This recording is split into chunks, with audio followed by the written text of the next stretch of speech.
Well, good morning to everyone. Welcome to Authorpreneurship. I'm Donna Black from Hometown Novel Nights, and my hardest job today will be pronouncing Authorpreneurship. You got to get all the R's in the right place. So, and I'm going to read this next section because I am much better at writing than at extemporaneous speech. So here we go. It is safe to say that we authors, we are writers because we love to write. Some of us can't not write. What many of us don't enjoy is the business part of writing, marketing, sales, promotion. Oh, we hate that part. But if no one reads our books, much will be lost to the world. So in order to get readers to experience your work, blood, sweat, tears, you got to get the books into their hands. Also, a little pay for their experience is not a bad thing. So today we have two speakers who are going to enlighten us on marketing and promotion tips for aspiring writers. I cannot think of a more important and salient topic for us. Angela Durden is the publisher of, Blue Room Books in Decatur. And in 1992, Angela authored more than a dozen, since 1992, sorry, not in 1992. Since yeah, thank you. She authored more than a dozen books across various genres, including 9 Stupid Things People Do to Mess Up Their Resumes in 2000. On her first in-studio radio interview, she advised syndicated host G. Gordon Liddy about how best to deal with a lengthy gap in his resume, which I think is hysterical. And if you don't know who G. Gordon Liddy is, look it up. You will then understand the joke. So she's also the author of the Mike and His Grandpa Children's series, the fictional thriller Whitfield, Nebraska, her coming-of-age story Twinkle, a memoir, and she's the co-author, coordinator, and graphic designer for Opportunity Meets Motivation, in which 4 women from different walks of life explain how they went into business for themselves. Angela is the current president of the Atlanta chapter of Sisters in Crime. Past president. I'm sorry. I have not updated that yet. My bad. She is recently the past president of the Atlanta chapter of Sisters in Crime, an organization of authors who write fiction and nonfiction crime and stories in the crime and mystery genre. And so we'd like to welcome her. And we also have with us today Mike Brown, the inspirational Southern writer. Mike is the author of the Shiloh Mystery Series, composed of Sanctuary, Testament, and Purgatory. Sanctuary was dubbed a must-read by Southern Writers magazine. It was nominated in the first novel category by the Georgia Writers Association, and it was a finalist for Best Suspense Novel by Interviews and Reviews. Mike also happens to be the founder of Hometown Novel Nights, which brings you today's program in coordination with the Newnan Carnegie Library. So that's my intro. I would like to do a tiny bit of housekeeping, and that is, if you are not speaking, please keep yourself on mute. Or if you're like me, you'll put yourself on mute and then start talking. Yeah, but and also we'll save questions to the end of each speaker's time. You can write your questions in the chat box, or you can raise your hand and I'll call on you, and so that we're not talking over each other and everybody can hear the question. So take it away, speakers. All right.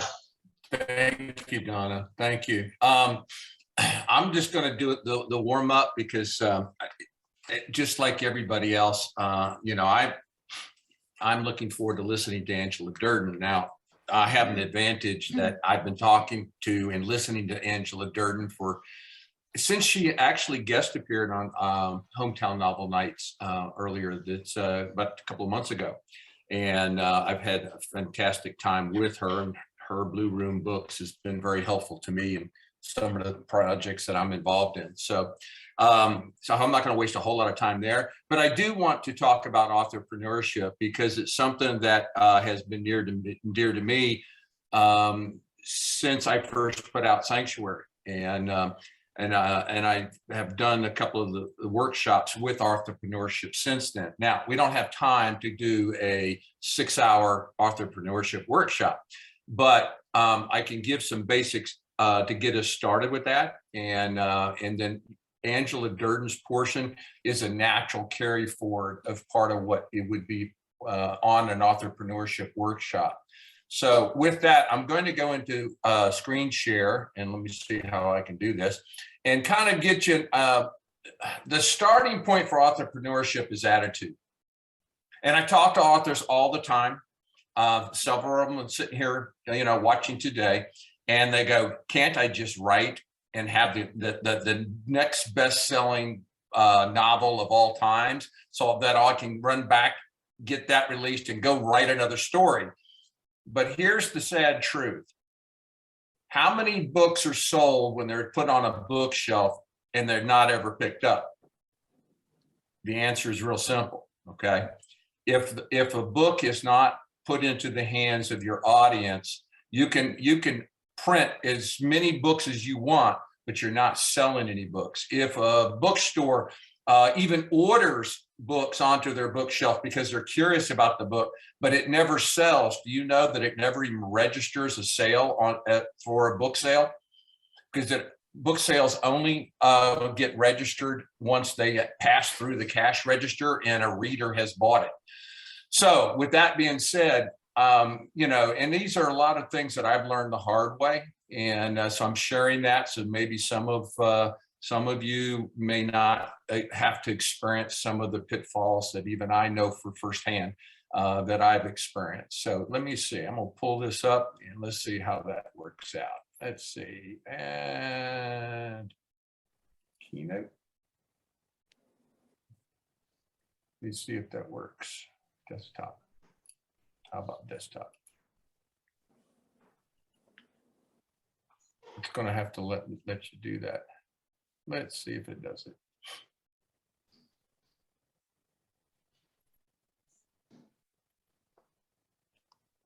I've been involved in screen shares on the other end. This is the first time I've done it from my end in a while.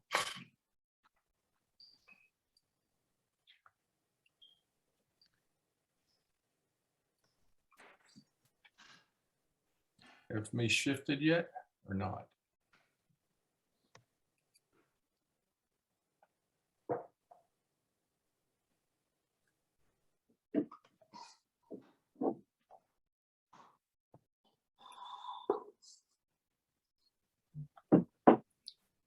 Oh, it's telling me I gotta, for security reasons, I have to make sure it's allowed. All right, tell you what I'm gonna do. I'm just going to sit there and have a conversation with you over the subject, and that will be fine. So entrepreneurship, like I said, people afterwards, that would be great. Yeah, no, I'll do that. I actually have a lot of this already on my webpage. So, perfect. Okay, so here's a couple of things. I'm going to talk in three specific areas over the next 20 minutes or so. Number one is the secret sauce. The key ingredient is you, the author. It is you who is the key to the success of becoming an entrepreneur and getting your books out there, feeling more confident about getting your books out there, being more open-minded to doing things that you're not necessarily comfortable with or have been. Marketing is more than selling. That word scares everybody. They think that you've got to be the cook, bottle washer, the hostess, the server, with your book. That's not necessarily true, but you do have to understand that all of those components definitely are part of what you consider to be marketing. And then the third thing is there's a term that was going back, it was a buzzword or buzz term back when Anthony was a wee one, and it was called guerrilla marketing. And guerrilla marketing at that particular time was talking about how to basically market yourself or your company or your entity on a shoestring budget, and which most authors do. And it doesn't matter whether you are traditionally published with the big five, which is a pipe dream for every author, or whether you're doing an independent publishing marketing plan with your book from the very beginning. Understanding and growing your audience is part of what is, that you need to be aware of. So I'll begin by saying this to you. Preparation and perseverance nurture confidence. Those are the buzzwords that I think is the key behind authorpreneurship. How many of you understand, and I know that we say, well, okay, we are prepared. We wrote our manuscript. We wrote the great next American novel, the next great memoir, the next great historical fiction piece. But that's only part of the preparation. The other part of it is perseverance.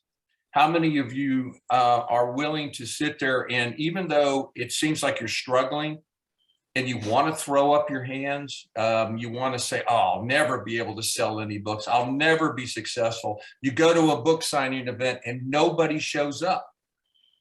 And you throw up your hands and you decide, well, this is not worth it. I won't do any more book selling events. Well, who gets punished by that mentality? It's us as the authors are the only ones that's going to get punished by that. But if you prepare properly, if you persevere through some of the challenges that you will face, you will nurture confidence as an author. And an author from the full scope of things, which makes you become an authorpreneur, rather than just somebody who writes stories. There's a lot of great novels that never make it onto anybody's list or reviews because somebody didn't, do what they had to do to get their book known. Or get their book out there. The secret sauce is the key to that. And that really, the secret sauce, as I said before, is you. It's your ability to deal with this. And I use this example in my program. How many of y'all been to a wonderful school dance back in the high school days or, that younger years, and you stood in the middle of the room and you looked all around and you noticed there's a lot of people they called wallflowers. They're the ones that back up to the wall, away from the dance floor. They're the ones that are afraid to make their presence known. They're there because of any number of circumstances, but they really are afraid to participate. They're afraid that somebody might ask them to dance. There might be somebody who's going to come up and talk to them. And they don't want to because they feel like they're this introvert that's out of their comfort zone. Well, I treat wallflowers because of what you think about is they're two-dimensional. They're not three-dimensional. Authorpreneurs become more than that, blossom into the multi-dimensional authorpreneur who's unafraid to walk away from being a wallflower and can walk into the room and, okay, you're going to get a no? So what? You ask somebody to dance and they say, not now, that's fine. You go find somebody else. You have to have that confidence to be able to realize that the word no is not a negative thing. It can be a very big positive thing because all it's doing is giving you the direction to where you need to be going. So what is an entrepreneur? An author, first of all, we all know, is someone who writes books as a profession. Very few of us just write a book because we just feel like writing a book. Because therefore the question is why are we writing the book? What purpose does it serve? Why would we even put a price tag on our book if we weren't in this into some form of a profession? An entrepreneur is a person who organizes and operates a business, taking on greater than normal financial risk in order to do so. A promoter in the entertainment industry is an entrepreneur. How many of y'all have had that awkward moment of realizing, if you're going to go do book talks and book events, you got to get in your car and expend the time, the money, the effort, the gas, the meals to go to do the book event. And whether you sell one book, 10 books, or 100 books, except in rare cases, you very well may have gone and, considering the time and distance and expense, really came out losing money on that particular proposition. But does that deter you from continuing to do book events and to try to find ways to market your book? You are investing, you're making a financial investment. The same reason that you would, as a writer, invest in an editor or invest in somebody to help you get the book design if you're independently publishing, or that you're going to go to a book conference to try to query and pitch your book. Those are investments, and that's part of what makes us entrepreneurs. So between the author and the entrepreneur, we end up with an authorpreneur. Writing books is no longer viewed as an avocation, but it is a vocation. And that's a mindset that you need to have. An avocation, for those that, it's real simple. That means you're just doing this for a hobby. It's a minor occupation. That's all it is. But most authors do want to look at this as a vocation. And you set your own success model for that, but it is a profession. And it's something that you should be proud of. And it has particular worth and value. And that's what you're attempting to write. You're trying to write a story, a book that has particular worth and value to your audience, to potential readers. Beyond honing in on your own writing skills, there's a couple of, and I'll say this very boldly, biblical principles which are universal that apply to an entrepreneur. In entrepreneurship, Proverbs 27:17 says, as iron sharpens iron, so one man or woman sharpens another. Ecclesiastes 4:12 says, though one may be overpowered, two can defend themselves, but a cord of three strands is not quickly broken. And Proverbs 15:22 says, plans fail for lack of counsel, but with many advisors, they succeed. So you might want to ask yourself a simple question. What do those three verses have in common? What is the common thread? Is it possibly that entrepreneurs should not try to walk through this journey alone? They need to be surrounded by like-minded fellow authors, editors, publicists, people in the mindset to help you move along. We cannot be opposed to getting advice, direction, counsel in trying to be successful as an author. John Donne wrote it this way. For those that may not even know who John Donne is, but you know the same. No man is an island entire of itself. Every man is a piece of the continent, a part of the main. Therefore, never send to know for whom the bell tolls. It tolls for thee. It's important to understand that what we do and how we relate to others to help us along that journey benefits us, and it should end up benefiting those that you're relating to. The key here on the next step, and I'm just kind of move through the mindset here, is entrepreneurs understand the basic question of why. Why am I writing this? Why should somebody invest in my story? Why should it get picked up by a particular publisher? Why is a great question that we should always be asking ourselves. Why do we put ourselves through all that we put ourselves through? Full confidence in the answers of the why questions will help you navigate through critical choices that we all face. An entrepreneur recognizes there are no shortcuts. There's no shortcuts around dedication, discipline, and determination to reach the desired destination you envisioned when you began to write your books. Shortcuts, to me, and the best way I share this is, most shortcuts are actually dead ends. You'll find if you see that sign that says, hey, go this way and I'll get you to where you want to go quicker, just pay me a couple of bucks and I'll get you there quicker. That's an enticement we see everywhere along this journey.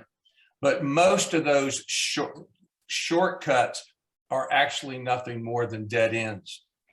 And you end up regretting trying to make that shortcut, and it actually takes you longer to get to where you want to go and to what you want to accomplish. Why did you invest the time and the money to write your books? Was it just because you had nothing else better to do, or you had a message that you wanted to get out? Even in fiction books and fiction novels, we all have a motive for writing what we write. That's the internal motivation. The why is our internal motivation for why we do the things we do. Why will others invest time and money in your book? Now that's the external motivation.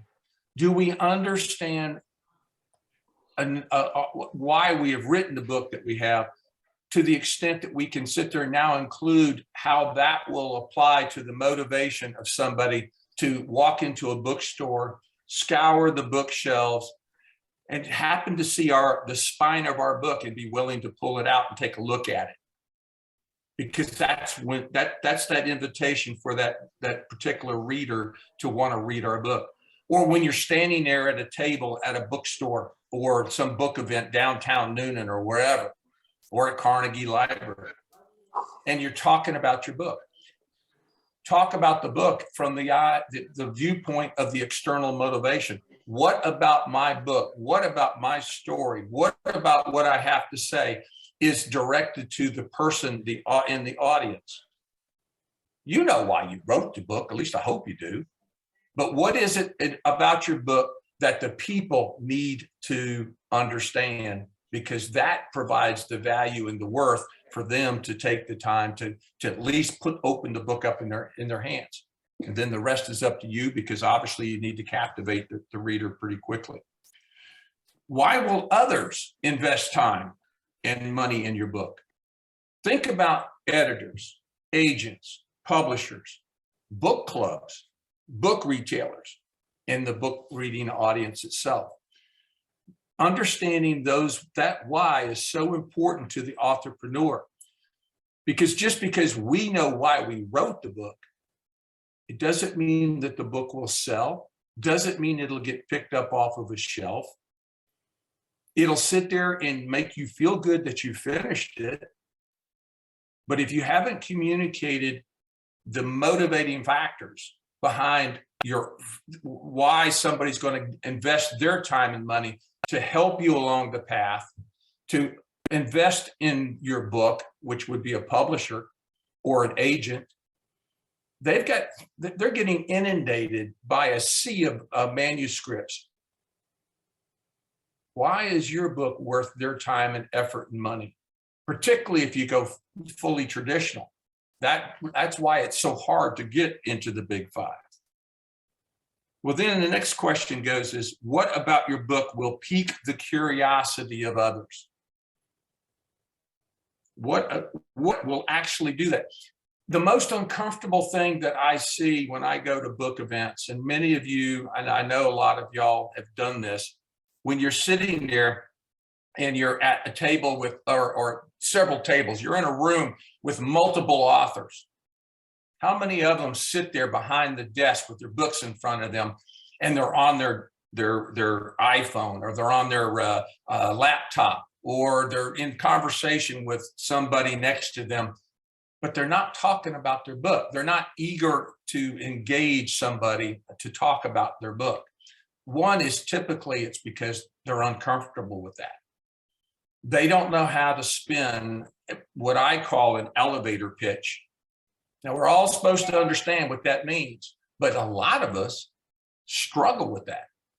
How quickly can you tell somebody I use the comment, the elevator pitch, in the standpoint is, how long does it take for the doors of the elevator to close and you go to the next floor? Usually it's less than 30 seconds or so. Who can say enough about their novel to get that particular person to say, tell me more, I'm curious. There's, in Sanctuary, a publishing executive and his wife leave Atlanta to retire in Shiloh, a small South Georgia town near their childhood roots, but tragedy, dark secrets, and scandal await their arrival. That's kind of my pitch every time I go to a book event. They say, well, yeah, tell me about your story. Well, that's what I lead with.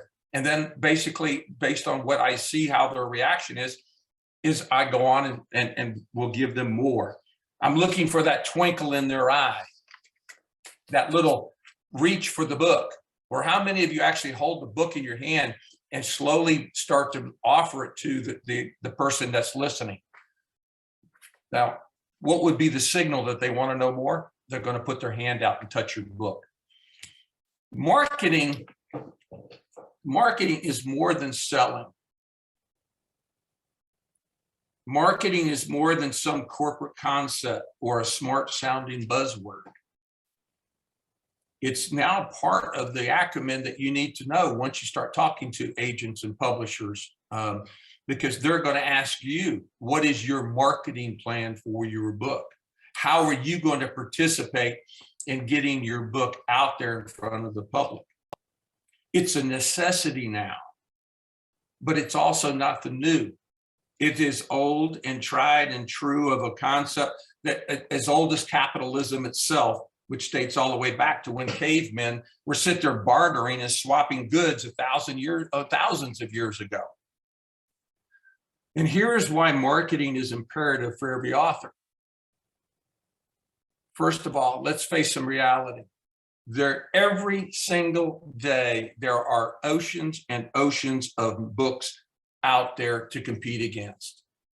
How is your one book going to make a difference? How is your one book going to make a splash in that ocean so that your desired audience is going to recognize your book has been sent out there to compete with all the other books? New books are flowing into that ocean every single day. It's mind-boggling to even know. How many of you looked on Amazon and seen rankings out there where it says, oh, this particular book is 8,562,042. But it's not the last book. Anybody stop to fathom how many books Amazon itself has out there in its library of books that people can buy? And we've got to find a way to make sure ours gets visible to our desired audience. The good news, there's never been a better time to actually be an author. There's more publishing options. Today, more and more people are finding independent publishers out there that are doing phenomenal jobs in helping authors. There are also many more ways to be an independent author if you're brave enough to go into that water. The only thing I would just be careful about doing is just bypassing some of the standard stop gaps, the gatekeeper aspect of the publishing world, because you don't want your book to be judged in the wrong light either. But there's also more avenues to sell our books. The internet has opened us up. The social media networks have opened us up. And matter of fact, when you go and present to a publisher, one of the first things they ask you is, tell me about your social platform. You've got to be willing to hawk your, and I say use the word hawk, but yes, it is. It's hawking.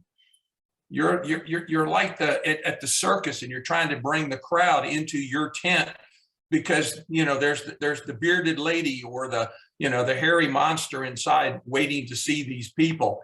But somebody's got to bring them into the tent, and that is that's called a hawker.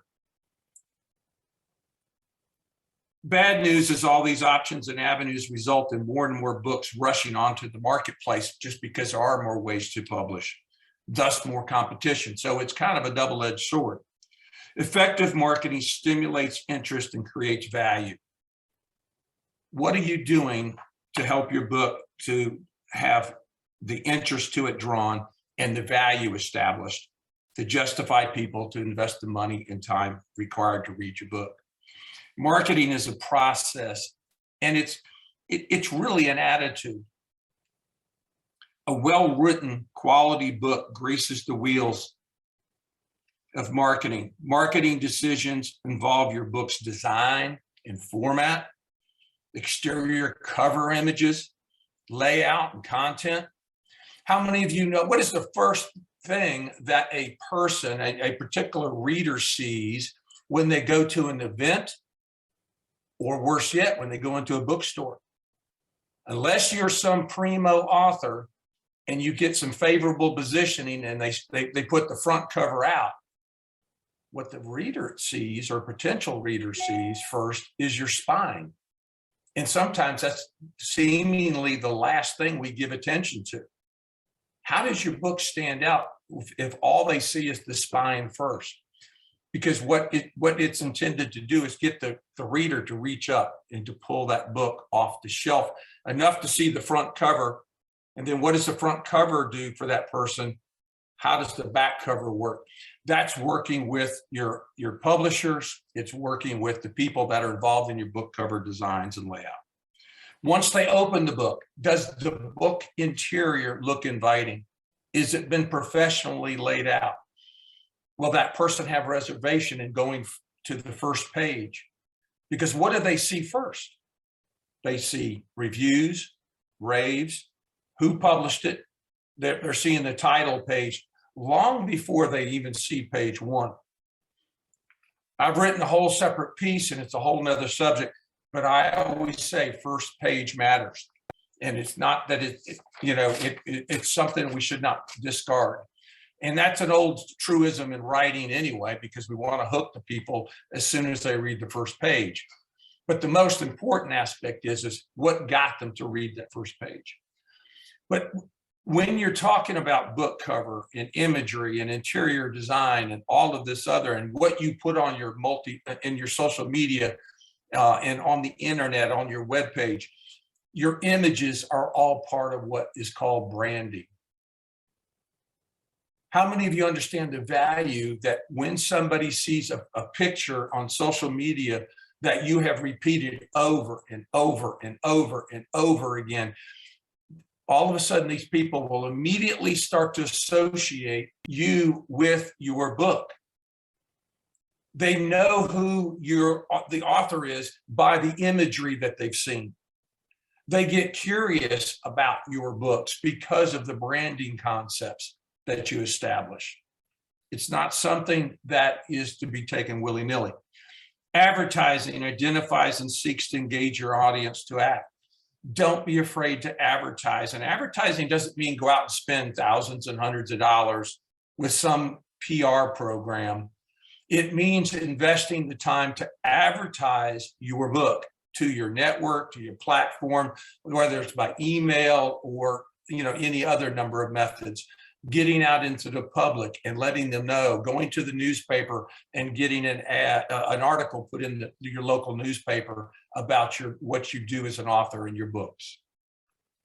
Selling involves more than a monetary transaction. Most of us go, I don't want to sell my books. I don't like dealing with that. Well, you don't have to worry about selling your books. I always love it when I try to tell the authors when they come to some of the events that we've hosted here in Newnan, just direct them over to the book selling table.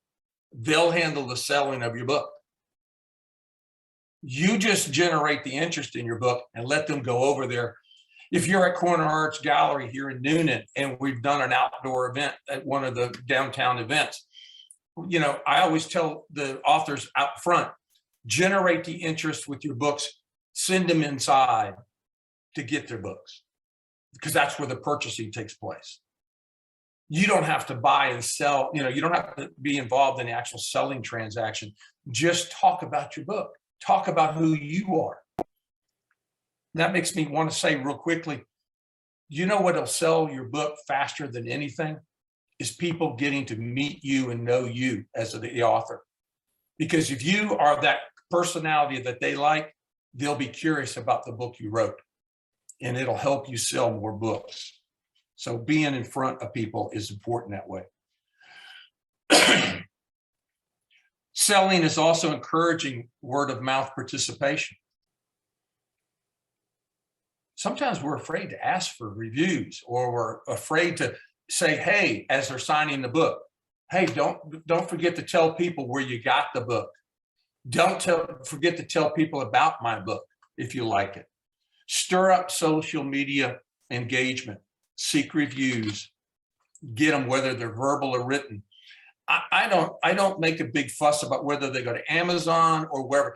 To me, reviews can be verbal, written. It can be any way it works, as long as somebody's telling somebody about what they've read from my books. And it should be the same thing for you. Some people may say, I don't like going on Amazon. Fine. Would you at least make sure you tell somebody about how you enjoyed the book, whether it's on my webpage, if it's on social media, or whether they're just having a cup of coffee with a neighbor and they say, hey, I got a book for you to read. And they maybe talk to their book club about it.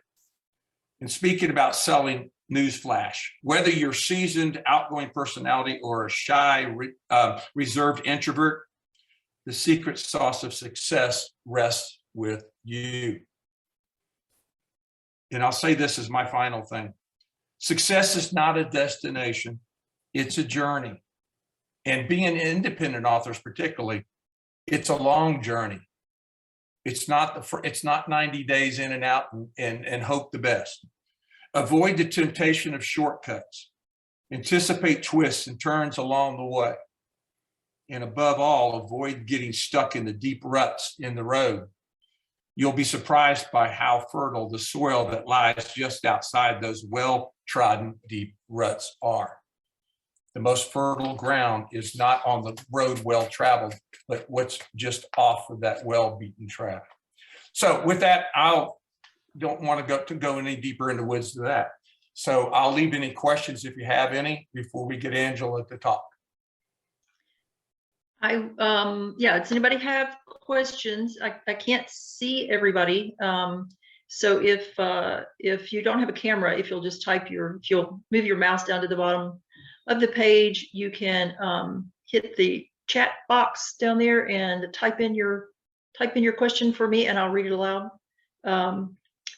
If They can go on. not, They can speak up too. yeah, you can speak up. Okay, if we don't have any questions at this point, well, I'll give you another chance at the end. So we will turn it over to Angela. Can y'all hear me? Yes, ma'am. I just unmuted myself, so I wanted to make sure it took. Let me make a few comments, kind of just boom, boom, boom, before I actually get started into my thing. One, I want to thank Hometown Novel Nights for inviting me to be here. I'm very passionate about words. I was born a word, and I've given birth to many words, and I hate it that they're treated so shabbily. So that I can talk about my most favorite thing, which is words, is awesome. I want to thank Donna for hosting, being the moderator of the thing, and also want to thank the Newnan Library, Anthony, for allowing me to be part of your programming that you have. So thank y'all very much for that. The next thing I want to mention is that in preparation for this, about Mike, was this about 2 or 3 months ago we started planning this thing? Yeah, that's right. Yeah, right. When we were talking about it, he says, you know, what do you want to talk about? I think you ought to talk about this. And him having talked to me before, we were kind of on the same page. So I started making my notes, and next thing I know, I went, I have a small ebook. I'm going to put that sucker out. So if you want to go to Amazon.com, if you have a Kindle Unlimited account, it's free, of course. Otherwise, it's $2.99. It's only about 5,000 words. But what it will do is hard hitting. It's called, I've written a book. Now what do I do? And you just type in that title with my last name, Durden, and it should pop up.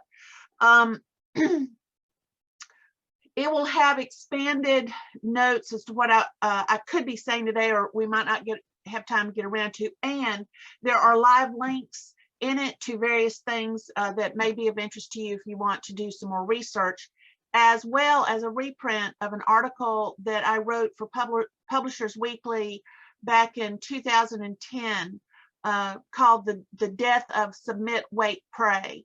And it was the rise of the independent author, the independent publisher, who said, you know, we're not going to go through the big five now, the big four, since one of them rolled up into the other one, purchased them, and everybody's struggling, trust me on this. So if you want to get that, and if you want to share that link with others after you've read it and you found it helpful, that would be awesome. It's a whole lot easier to read at your timetable than it is to have me down to your house and sit there and tell it to you. So let's just all be efficient. Okay, the next thing I want to talk about is to kind of follow up on some things that Mike said. he was talking about avocation and vocation. Neither one is bad, and neither one is good. They just are. And it's up to you as someone who feels the need to write something. It's up to you to decide, are you in it for the hobby, or are you a talented amateur who doesn't know where it's going to go, but it's feeding your soul, and you need to get this stuff out. If that's the case, yay. There is nothing wrong with that. And I will tell you, a few years ago, I was at a what do you call these, antique stores? And there was this tiny little book that was beautiful. And I said, oh my God. And it was called Reveries of a Bachelor. I looked in it, it had like an 1840 something publishing date on it. Well, of course I'm going to buy that thing. And I read it. And what it was a one-time book by a man who had been looking for a wife.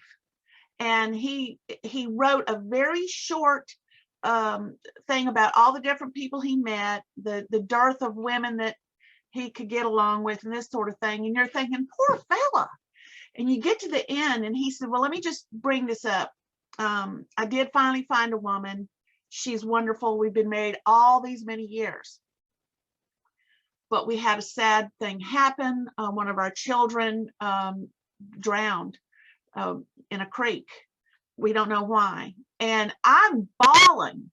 Now, this man, he may have sold some copies, but this is not what he did for a living, but he needed to get that out.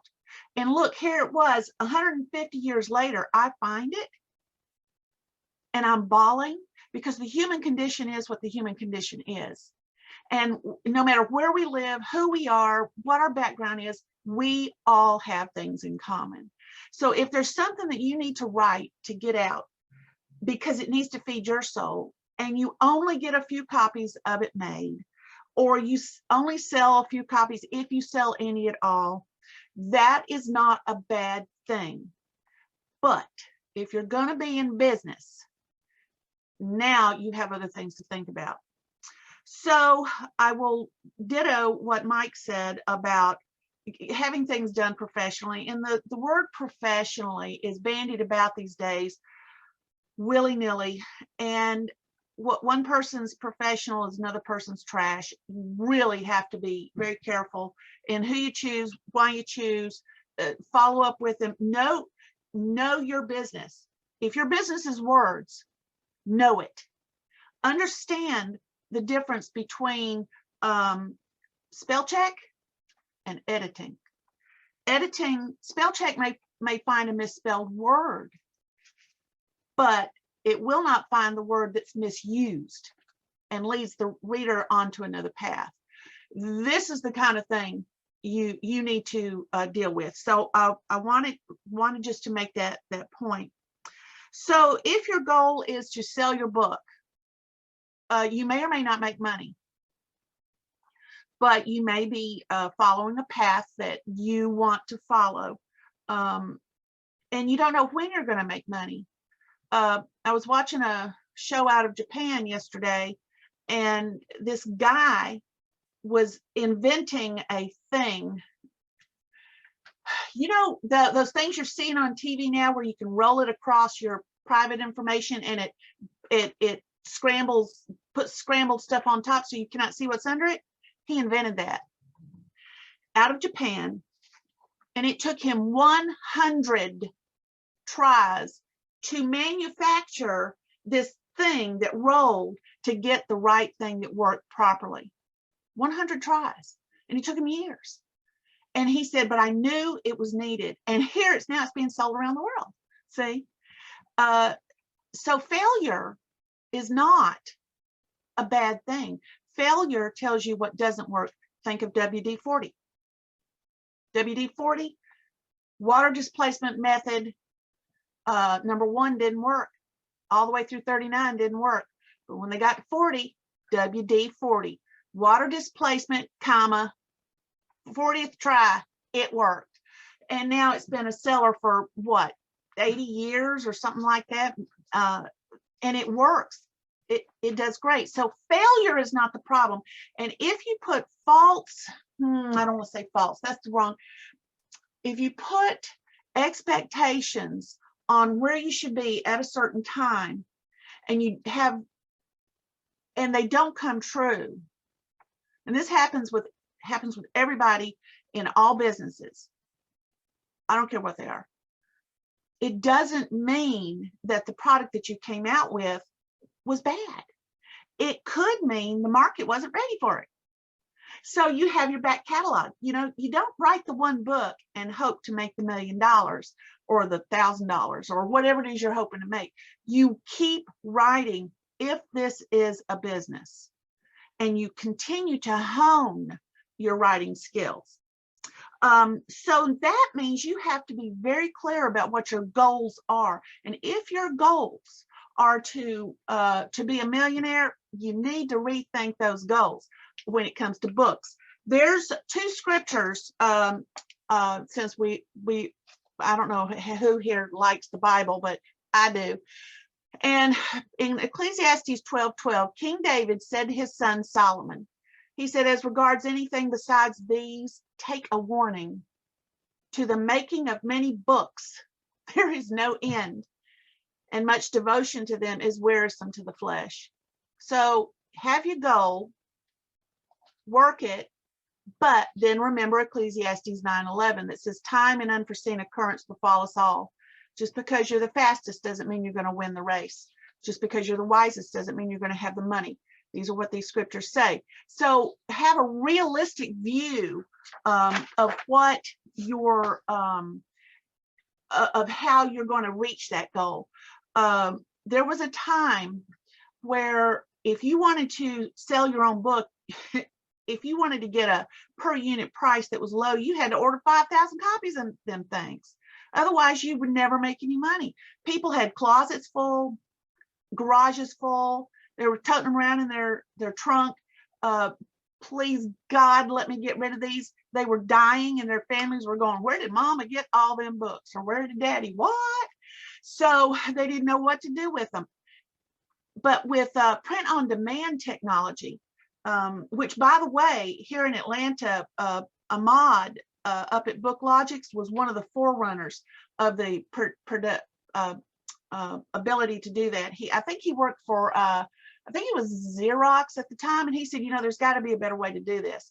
And he really was one of the forerunners in putting together the print-on-demand technology that now is just everywhere around the world. Well, oh my gosh, you can order one copy at a very low per unit cost. You can order 10 at the same. Now you start getting over 1,000 copies, and you may want to make a better deal with a different printer. But now we are not wasting our resources. We're not wasting our money. We can order small amounts and test the market, see if it's working. And in the whole time, though, that you're doing this, you are still writing. Now, the next thing I want to talk about is how do you sell your books? If you look right here, these are all books that my publishing company has published. This isn't all of them. I got some more in the works now, but we're only in test copy phase right this minute. All of these books have different authors that have different goals. I work with those authors individually with their goals. I do not have a set contract. I do not have a set timeline. Everybody has a life, and of course, the last 2 years with this crazy pandemic thing that's going on has really thrown everybody for a loop. So what am I going to do? Chase after a fake goal, or a goal that has been changed due to circumstances beyond my control? No, I'm going to reset, and I'm going to say, okay, what can I do now? As Donna and I were talking about before, you know, when she was telling, she tells her people that work for her, you know, look, it's not that you need to be perfect. It's when you make a mistake, what do you do to fix it? How do you move on from there? And so that's what you do.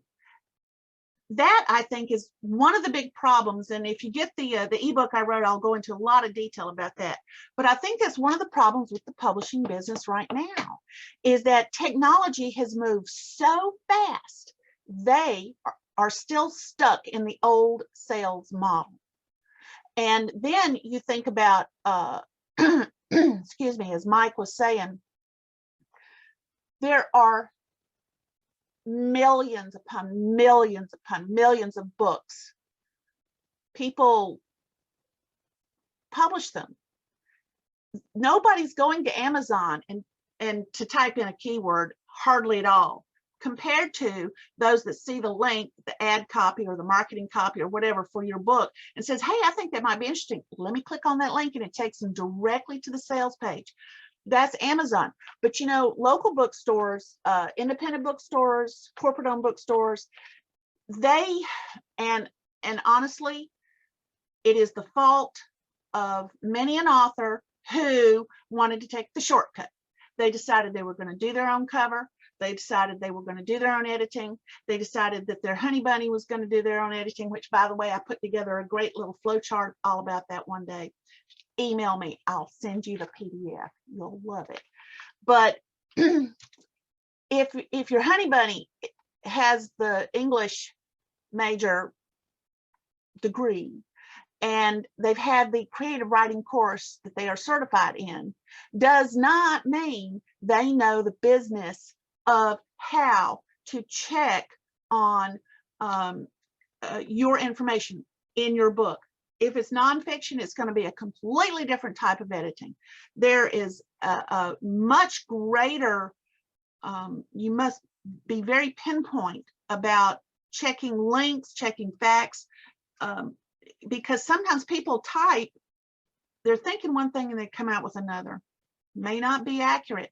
Well, as a publisher, I'm not putting my publishing company's name or my name as an editor on it without confirming all the facts, because by my imprint says, I know what this book is and I liked it enough and I thought it was good enough to present to the public. There's a lot of publishing companies that do the, have you seen the new ones on TV? Call this number, you know, we'll get you an 800 number and we'll get you published and edited and out on all that. Well, I do all that too, but they're going to charge massive fees. You're not going to get what you thought you were going to get, but there's no way that they could do it properly and having to pay for those ads on TV. They can't do it in the time. I know how long it takes to thoroughly edit a book. And Tom Whitfield, that works with me, he's my editor-in-chief. I get a book to where I think it's ready to go, and then I say, find the problems. And that second set of eyes on it never fails. He comes back and he goes da da da da da da da da da da, and every page or a lot of pages has something on it that I go, oh man. And it could be as small as a comma that's been misplaced, but completely changes. You know, there was a court case lost some years back because of a misplaced comma. The judge said, look, when you put the comma here, it completely changed what you were asking for and what you said was the issue. It should have been over here. And they lost. The other side won, because somebody didn't know what they were doing and the power of all these things. Well, I'm not saying that Blue Room Books is perfect about all these things, because nobody's perfect. But what you try to do is you try to extremely minimize how bad your book looks inside. So that means you have to educate yourself on the editing process, which is a whole nother subject that I'm not going to get into today. But I was wanted to share a couple of things about, there's a guy I follow on Parler by the name of Tracy Rose, who is big into the tech business. He's and where tech and science interact. He has a lot of really interesting stuff. So he had something the other day about Kind, K-I-N-D, versus wicked problems and solutions. There's kind problems and kind solutions, and wicked problems and wicked solutions. Well, what's the difference? A kind problem has known rules and outcomes, and they don't change. And nobody can change them, because if they do, then all chaos just breaks forth. So you have a problem with a known set of rules, whether this is in manufacturing or writing or sculpture or whatever, putting something together, manufacturing a building. There's certain things that you must do, and these rules cannot change or be broken. And then there's the wicked solutions. Now wicked problems and solutions, they call them wicked because wicked doesn't know rules. A wicked person doesn't have any rules. It's whatever they want to do when they do it. So a wicked problem, it really has no rules. And they vary based upon a huge amount of things that come in to what you're dealing with. So then you have the kind problems with wicked solutions. They don't work. You have wicked problems with kind solutions. They don't work. So you have to know the problem that your particular manuscript is, is presenting. That will help you to know what kind of editing is needed, what kind of fact checking is needed. Even in fiction, if you're mentioning something that's for real, you don't want to do, you don't want to get that wrong. But how do you get people to know about your book? Well, this is where I think bookstores are going to have to be open to new ways of allowing authors and publishers even to work with them to generate some excitement. Books are entertainment, especially fiction. They're entertainment. And even if it's a nonfiction book on the subject of widgets, you still have to present it in such a way people find it interesting, or they are happy that they are reading it because you're making it interesting for them. But unfortunately, there's a lot of people, bookstores, independents, corporate owned, authors and publishers who all are stuck in this little model of their own, and nobody's working with each other. And yet here we are all trying to sell the same kind of product. Why are we not figuring out some new things? When did we become so unwilling to try something new? When did it become wrong to have an excited crowd in a bookstore? There's still a lot of bookstores like, well, if you're not from one of the big five or one of the big four or whatever, we can't have you. Why? So that's why it's very important that the product that you bring out you'll be able to go into that store with pride and say, this is a quality book, high quality book. Let me show you. Even leave them a copy to look at, to confirm. And that makes my job as a publisher, an independent publisher, even more important, because if I do a crap job on your book, that's just going to make you look bad. It's definitely going to make me look bad, and bookstores are not going to want to do business with us. Why would I cut my own throat that way? So anyway, all I can think of is to sort of sum it up is that you got to know what your goal is in writing. If it's to make money or to bring attention to yourself in some way, to build on your own platform, whatever that is, then you need to be clear about what those goals are. And then you need to be willing to pivot when something doesn't work and try something else. I can't think of anything else that I need to say right now. If you get the ebook, there's a lot of stuff to read, short, fast, boom, boom, boom. with some links to some things that you may have. Does anybody have any questions?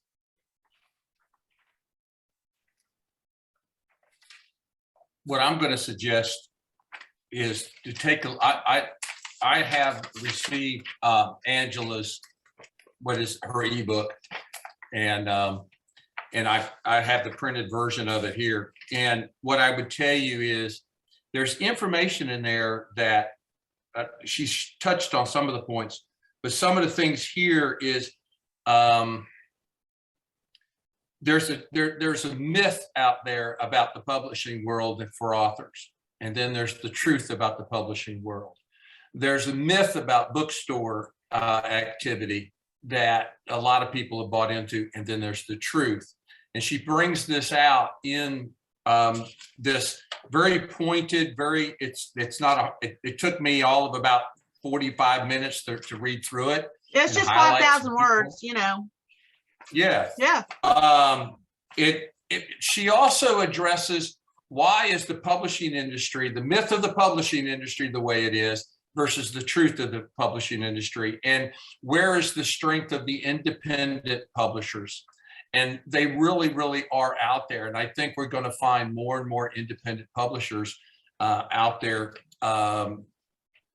being the path for a lot more authors. So to that point, Mike, yeah, you know, a lot of people love to demonize publishers when a publisher turns them down. But in fact, there's only so many hours in the day, and there's only so many dollars in the budget. And if you're a corporate owned entity, you have quarterly financial goals that must be met. And if you don't meet them, you're gone. That's not working for them, because they're firing editors and in-house publishers and that sort of thing who are setting up their own agencies, and all of a sudden find it's not what they thought it was out in the real world. So, but the thing is that you remember the old story about the granddaughter who goes visit her mother, and the daughter who goes to visit her mother and says, "Mom, why is it every time you make this particular roast, you always cut this end off?" And she goes, "Well, I don't know. That's just the way Mom always did it." So they go see Mom and Grandma.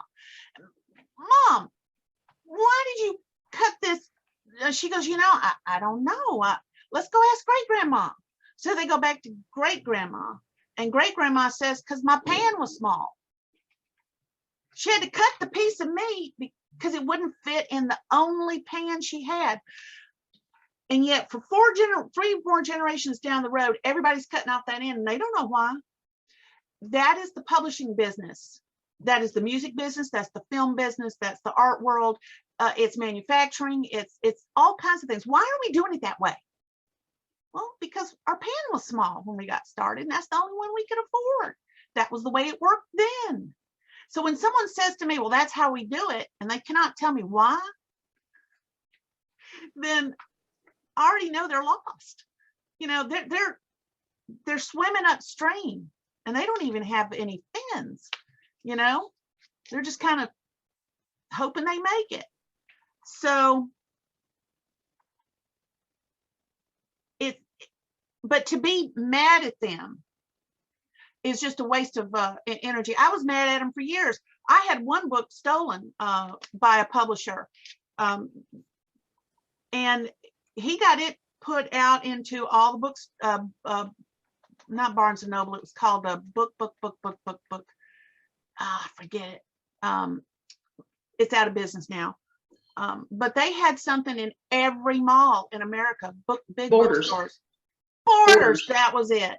And I went in, and I didn't hear back from him that he was going to publish it. All I heard back from him was, "Your book sucks. When there's no way we would ever do it." And I went, huh. So I started doing my research again. Is this book, and that's the 9 stupid things people do to mess up your resumes, is what it became. And so he took my first draft of my outline, plunked it in a book along with somebody else's thing, stole 2 books, by the way. And yet my book came out. I had by that time rethought it. I said, okay, it would work better this way. I sold a bunch of books on Amazon before they went public. As soon as they went public, all of a sudden they lost all the books I had shipped them. So that's a whole nother story. But I could be mad at the publisher who said your book sucks, or I could move on and figure out a way, because I knew it wasn't. Now, it might not have been the best, and I made it better, but I knew the concept was not bad. So I moved on. And that's what you do. You don't get mad at them. You know, I'm sorry, somebody had a question. Is that Delphine. Delphine? Yes, Yeah. ma'am. Hi. Yes. On that note, on that specific thing, I'm new to writing. Uh-huh. I worked in the corporate world for many, many years. I've always wanted to write, but I never had the courage to do so. I've just taken time off from work. I resigned actually my position, and I'm in it full time. I'm taking all the workshops, the classes. I'm just trying to get as educated as I can about this world. So on that note, with that experience, what do you suggest someone new like me do when we have a book that, well, I'm not finished with mine or anything like yet. I'm not to that point of even wanting to show it to anyone, but I will be. What do you do when you get that first no? And I'm already fragile. My confidence is fragile. Everything is just very sensitive right now. So when I get that first rejection, Well, I'll tell you, you have a good cry and you get back to writing. okay. Look, it's all about the words you choose, why you choose them, how it feeds your soul. Now, I don't know what this book is that you're writing is doing for you, and that's maybe a conversation for another time. But you're writing it for a reason, and you're trying to find out about the business. But the business of selling a book is not the same as writing. So you may need to determine for yourself. One of the things we covered at the beginning was, what is your goal? Is your goal to work out something within you? It is for a lot of people, and they don't know it. They just feel the need to get something out. And so they start getting it out. And once they get it out, they're good. For about 8 years, well, for 10 years, I was involved in a songwriting club here in Atlanta that another fellow founded, but I took it over about 6 years ago. It's called the Atlanta Songwriters Club, and it's on Meetup. I'm getting ready to turn it over to some other people because I got way too much to do. But what I found on many occasions was people would show up needing to sing their song. And they would get up and it would be this heartfelt outpouring of something that they needed to tell. And we would sit and listen. Sometimes we'd cry, sometimes we'd laugh because it would be so funny. And they would stand there when they were finished, like staring like a deer in a headlight, so afraid of what people were going to say negatively. And when they would hear people say, wow, that touched me. My gosh, I did not realize somebody else had the same experience as me, and you said it so well. And they would get this positive feedback that only came from sharing it with people they didn't know. All of a sudden, they didn't feel the need to have to come back again because it filled that gap in their body. But they're still a member of the club online, and they watch and they see what's going on. And so that may be where you are. I don't know. And I'm not saying that's where you are or why you're doing this. It's not. But being fragile, be fragile, but just, just because it's fragile doesn't mean that it, and just because it's gets broken doesn't mean it can't be, what is that saying, strong in the broken places? You know, you slap some super glue, metaphorically speaking, on whatever broke inside you, and you say, moving on, baby doll, we gonna get this. And that's what you do. Yeah. Dolphiny, this is Mike. I've heard people like you many times approach, and you're one of those kind of people, is the reason we've organized the Hometown Novel Night Writers Group. And because writing we like to think that it's a solitary experience. Well, the actual writing part of it typically is, but the writing experience itself, from the time that you start writing to the time that you publish, and even the time that you start promoting your book, is a group experience. It's building a network from the very beginning. Writing and being part of a critique group where you have like-minded other writers who have just the same fears as you do, who have the same reservations, who are trying to help one another get that thicker skin to understand that the word no is not a bad thing. And Mike, go ahead. Let me say something right there too. Being part of a critique group is extremely valuable. And the reason is because there might be some people in the critique group that say to you, this just doesn't work for me. They may not be able to say why, but it doesn't matter. It didn't work for them. And instead of, and they may say it in a real negative way because for whatever reason, and it doesn't matter. You just listen to them and you go, okay, it didn't work for them. And then you just say to them, listen, if you give some thought to why it didn't work, and if you could share that with me, I might be able to tweak it so that now it starts to work. This is called the craft of writing. Not everybody gets it. Some people want to be stuck in that rules. If you do A, B, and C, D, E, and F will happen. That is not the case in anything that's creative. And I applaud you. Is it Delphine? Delphine, I'm sorry. The willingness to allow yourself to be read by people that aren't up in your head, of which I have plenty, I'll just admit it. But I mean, whether you know them or not, total strangers, join a critique group, send it out to your relatives, it doesn't matter. Just ask them to read it and let them tell you what they think. Relatives will try to spare your feelings. Other people may try to spare your feelings. Some people, like me, I've had to learn the hard way that I'm a very cut and dried person. If somebody doesn't like something of mine, I'm like, well, why? Just tell me. And I may not like what they have to say, but I accept it because this is good information. Other people don't want to have what's that, friction.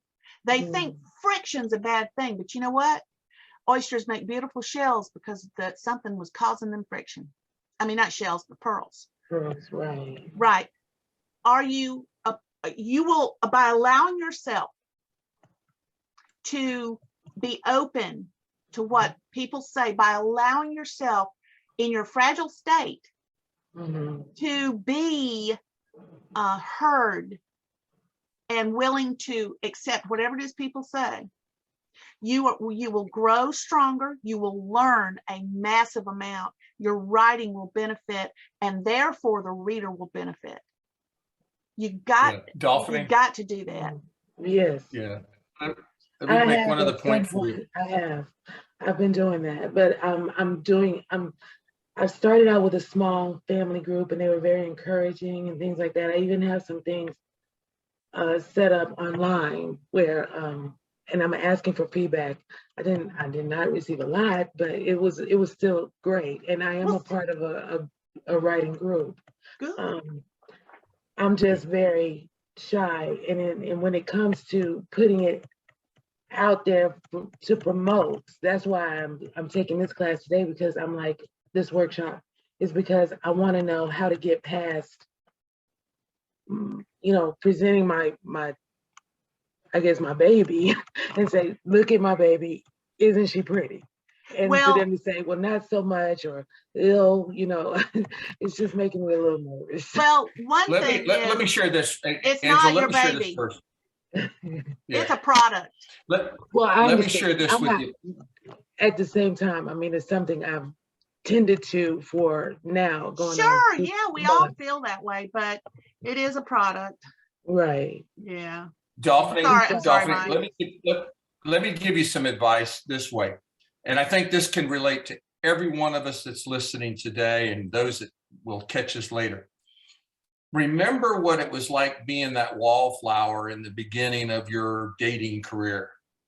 You were afraid of that rejection. You were afraid to put your heart and soul out there in the dating world. But what happened after you started dating? What happened after you broke the ice? Did dating get easier? Did you eventually have that opportunity to get married and have kids and move on? And your own kids ask you the same advice about, how do I do this? I'm afraid somebody's not going to like me.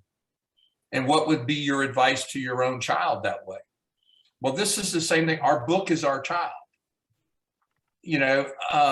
Understand that once you start on this path, you will find it will be easier to accept some of the exposure that you feel when you get out there with your book. The first premise is very simple. Be confident in your own ability to work with others, to produce the best story, to write the best message that you have intended for your book, so that when you do get out in front of the public, which is, that's getting you to walk away from being that wallflower again to becoming that person who's willing to get out there and accept, criticism or positive feedback or whatever. It gets easier in time. It's the first steps that cause you to be uncomfortable. But once you start walking this path, it gets easier. The more things that you do, the more opportunities you have, the more times you engage others, it gets easier. Okay. And I promise you that. And another point is that I know, looking at me talking and doing all this stuff, you might think, wow, she's just like so awesome. And if you saw me in front of a crowd, because I'm a songwriter and a singer too, you saw me entertaining, if you saw me teaching in various places that I've been through my life, speaking as a subject matter expert. If you've seen me in front of a crowd of kids at elementary school, you'd think, wow, she got it together and it's easy for her. No, it isn't. I'm extremely shy. I prefer to be alone. Please don't make me get out in front of there. But in order to do what I need to do, which is sell my words, I put on this shell of a persona, if you will, that gets me through. It has the skill set, it has the abilities to entertain that I've worked on. And I put that on when I walk out the door and I go and I do a thing. And then I come home, I take it off and I crawl in the bed. And if I have to do these things back to back several days in a week, it could be a whole week before I can get back in front of a crowd again, because my psyche, it just can't handle crowds, can't handle people. I like to be alone. I love it. It is best for me. But I have to get out to do the business. And then I come home and I crash. And that's how you do it. Okay. Thank Angela, you. that's called being a learned extrovert. Is that what it's called? Oh my gosh, I'm writing learned it down. extrovert. And for those of us who are happily sitting alone in our offices, writing, doing our creative thing, or doing whatever it is we do, and you have to learn to do exactly what you say. You put on the persona, you do the performance. And those of us who are introverted, the difference between being introverted and extroverted, introverted people give energy off to others in a crowd, so it's exhausting. People that are extroverted take in energy from the crowd, it pumps them up. And it's not about being shy or timid or whatever. It's whether your energy's coming and going. Yeah. So those of us who are introverted can learn to put on the extroverted suit, just like you say, and then we have to recharge. Right. Because that's an interesting point, because I'm actually an empath. And an empath feels the pain of other people and takes it into themselves. Right. And empaths also allow energy to be pulled from them. It's very hard for me to stop when people are pulling energy from me. I don't know how to stop it other than get away from them. And I have stood in front of audiences before and felt the energy just being pulled out of me because the audience was just sucking it in. Yep. And I've rarely ever felt an audience pouring energy back to me. They're all sucking it from me. So it's very difficult for me. And you're not alone, Delphine, at all. In everything you're saying is like old home week for the three of us up here, especially. So you're in good company. Oh gosh. If I do say so myself. You know, it's a skill we learn like grammar. It's a skill we learn like composing a story framework that works. It's a skill that you can learn it, and it's, you know, it may not be comfortable, but if you're gonna be in this business, and if you're not in it for the business, that's absolutely fine. Sure. It's Yeah. just a different path. Yeah. Yeah. Path. Who knows? You know, like that book I was talking about, Reveries of a Bachelor, from the 1840s or something like that. He had no idea that a copy of that book would make it 150 years later into my hands. He had no clue. Yep. He didn't know where those copies went to. He knew he had to get something out, and he got it out. And yet it benefited me, even though he was male and I'm female, and our experience was a little different. There was some human stuff that was the same. So, Delphine, there's no telling. You're going to write a book. You may have only 2 copies of it on your bookshelf, and 150 years from now, somebody would have found those and put them in a used bookstore or an antique sale. You don't know.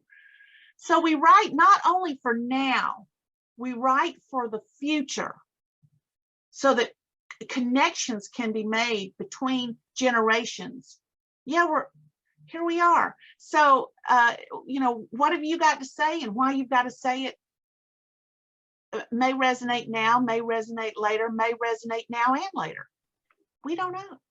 And you never know until you write it and you put it out there. Excellent. Mike, you're on mute. You hadn't heard me. There you go. Hey, is there any other questions? Because we are starting to wind down on time.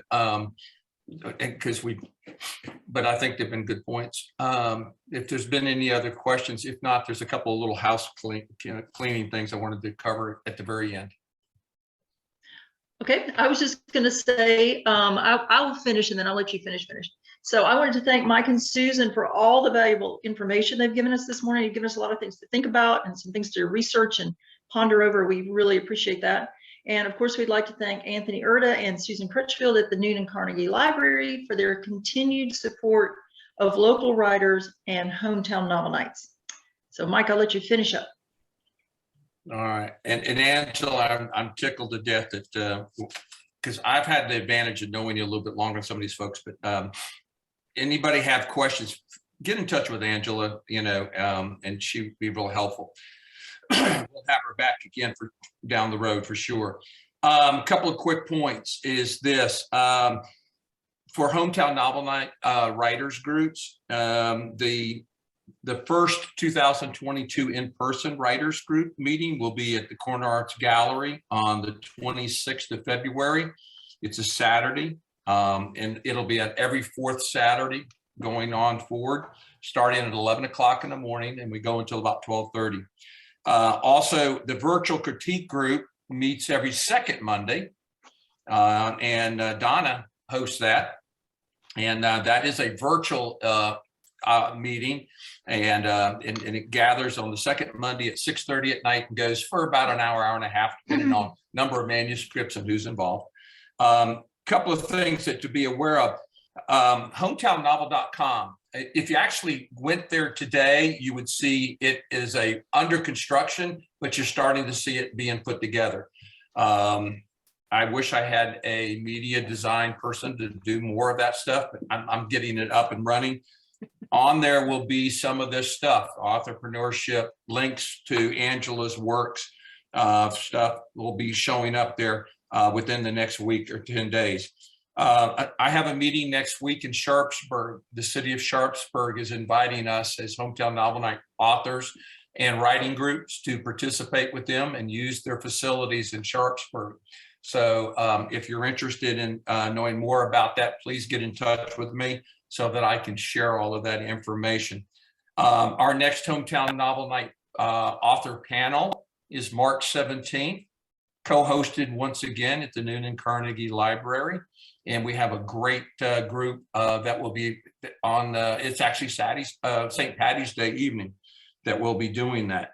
And the last thing I will mention here is, if you have not, please join us at our Facebook page at HNN Writers Group and sign up if you would like to get more information about all these different writers workshops and opportunities for small groups. And also sign up for at Hometown Novel Nights if you're an interested author that would like to participate in Hometown Novel Night author programs and events that we've got going this year. And just one last little thing to put on your calendar. I just now am meeting at the end of this month. We've been invited to participate with the Carrollton Writers Group. In March of 2023, there will be the Carrollton Lit Fest. That's going to be held in downtown Carrollton. And so it's a year in works, a year in preparation.